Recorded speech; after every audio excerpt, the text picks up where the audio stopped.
Alright. Hey everyone, me again, John Hanna. My opponent, Ana Lopez, made some pretty fair arguments, and I can understand her reasoning in them. However, these arguments are very underdeveloped and off-key to what the subject of this debate is about. And so I'll begin by refuting my opponent's response. First off, this debate is about education reform policy, not instituting a national language. So any talk about secondary language make it being a national language, that doesn't make sense because that's not what our argument's about. It's about education. Um, Also, the U.S. has no national language. I mean, even if my opponent argued that English should be the national language and nothing else, that it's not the national language. There's nowhere in the Constitution that says English is our national language.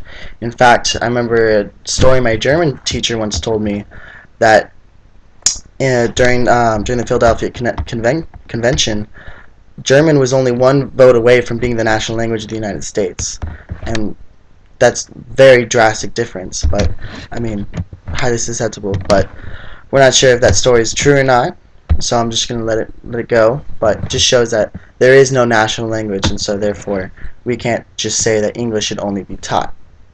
In fact, if we're going to go off that, why not let's talk about how California was acquired from Mexico by the United States. And in California's first constitution, drafted in 1849, they recognized the Spanish language by stating, "All laws, decrees, regulations, and provisions emanating from any of the three supreme powers of this state, which from their nature require publication, shall be published in English and Spanish." So right there in the very origin of the state of California, we're saying that yes, we have English, but we also have Spanish. We need to recognize these other languages. We can't just dwell in this isolationism that the US tries to thrive on, because in this day and age we're globalized. We can't be isolationists. So instead of, I want to bring our focus back to what this debate is about, and it's about secondary education, or secondary modern language education in primary schools. Um, my opponent was saying that how do we choose which language would be taught?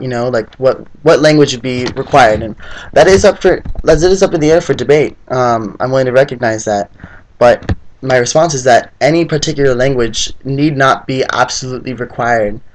So you don't have to say that you have to take Spanish with your English, or you have to take French. You don't have to take a certain language. You just have to take a different language. And so those languages can be chosen at the liberty of the state. It would be a form of federalism. Let the states decide which foreign languages they want to implement into their education system, seeing as how they already have control of much of their education systems as it goes state by state.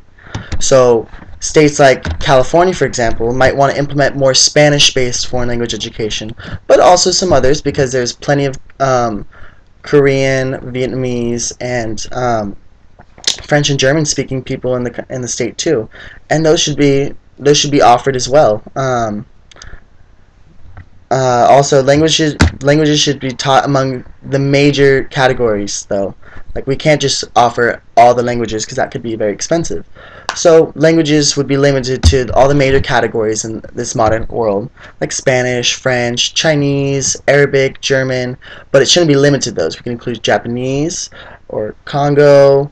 There's plenty to choose from, but we should stick to the main ones just to focus.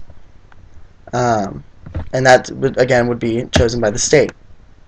So we're not forcing anyone to take a certain language. Like if you live in Rhode Island, you don't have to be forced to take Spanish. You could be taking Chinese. That brings me to my next point, which I'd like to address, that my opponent misinterpreted what the purpose behind foreign language education was. Yes, I agree that one of the reasons for foreign language education is to increase the intercommunication of our U.S. citizens and immigrants in our domestic land. But I want to address that it's not solely for that reason. That is just one part of it. Americans not only need to communicate with fellow U.S. residents, but also with the rest of the globalized world. As I was stating earlier about this isolationism that we're famous for, staying out of things and just keeping to the U.S., it's not like that anymore. We have social media like Twitter, Facebook, Instagram. It's globalizing our entire society, and so people are connected, radically interconnected in so many ways just because of the internet and social media. And it's not just talking to your next door neighbor now, it's talking to someone in Somalia, maybe not Somalia, they probably don't have much things, but someone in Germany, someone in England, someone in Spain, in China. You can talk to anyone in the world on the internet. Another reason is the globalized economy. Our economy is pretty much dependent upon other economies as well. Like countries, it goes state by state, their economies rely on each other, and if we they operate on the idea of functionalism, the cooperative effort and the collective good, and getting rid of economic disparities. And in order to participate in that globalized economy and participate in functionalism, the U.S. needs to participate by having a dialogue that doesn't necessarily need to be English. It can be a Chinese dialogue. It can be a French dialogue. Let's just have a globalized dialogue so that we're willing to give in to other foreign languages and communicate with them, so it's not just about America on top or English on top. And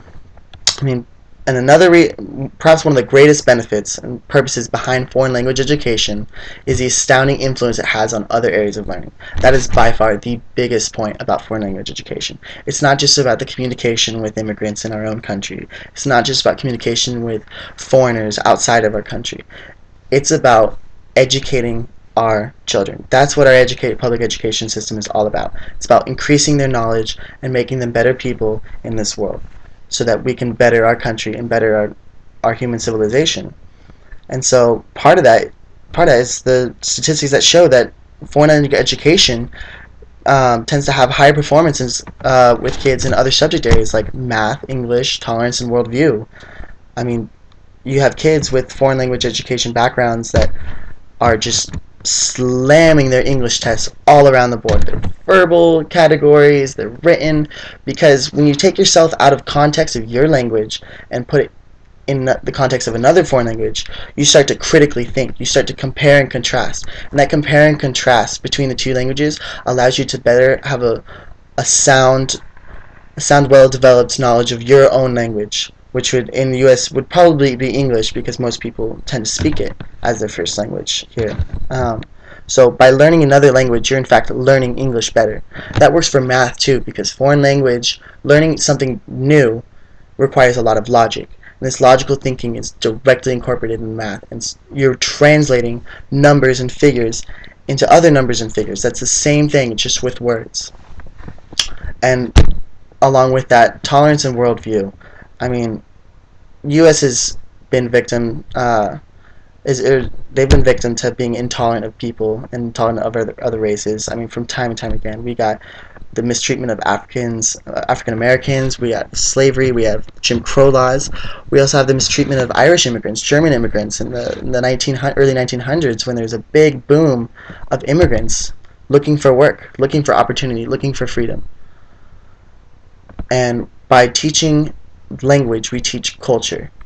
We teach tolerance, and children who have tolerance tend to be better educated, and it perpetuates peace. And in the end, that's all we really want in our world, isn't it?